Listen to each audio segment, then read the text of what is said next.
Hello दोस्तों, मी tuition म्हणून आलो. अजून माझ्या मम्मीनं काहीच नाही बनवून दिलं, पण मी मॅगी बनवायला लागलो नाही हाताला.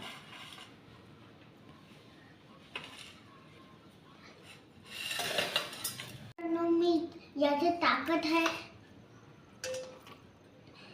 अजून करत आहे.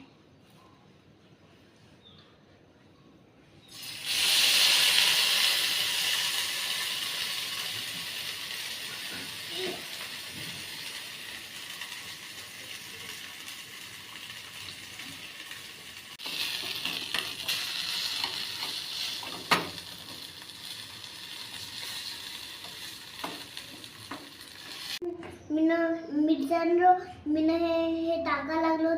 तुम्हाला खायची असेल तर खाऊ शकता.